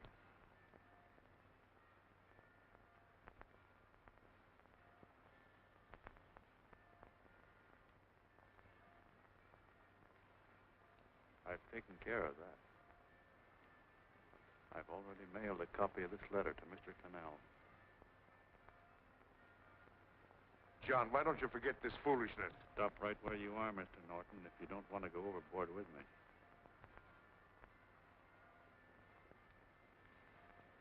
I'm glad you gentlemen are here. You killed the John Doe movement, all right. But you're going to see it born all over again.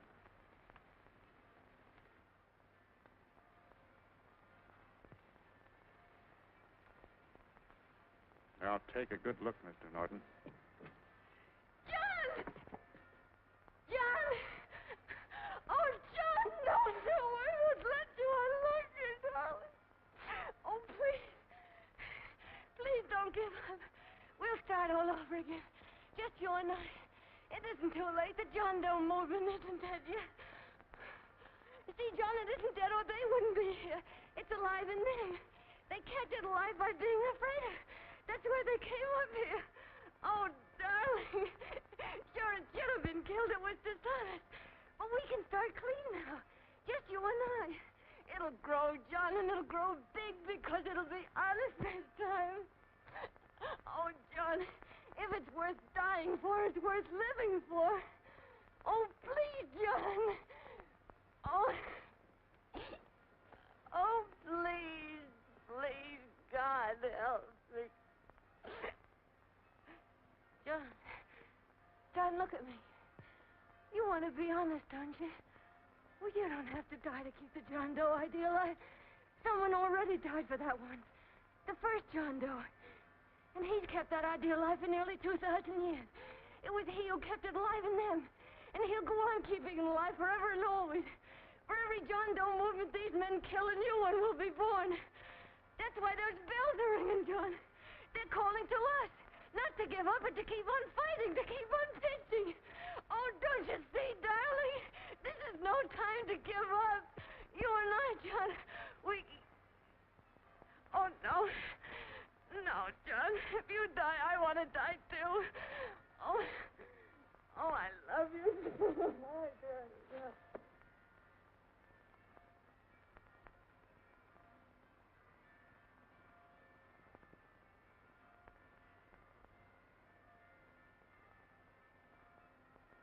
Mr. Doe, you don't have to. We're with you, Mr. Doe. We just lost our heads and acted like a mob. What Bert's trying to say is that we need you, Mr. Doe. There were a lot of us that didn't believe what that man said. We were going to start up our John Doe Club again, whether we saw you or not. Weren't we, Bert? And there were a lot of others that were going to do the same thing. Well, Mr. Sourpuss even got a letter from his cousin in Toledo. I got it right here, Mr. Doe. Only it'd be a lot easier with you. Please. Please come with us, Mr. Doe.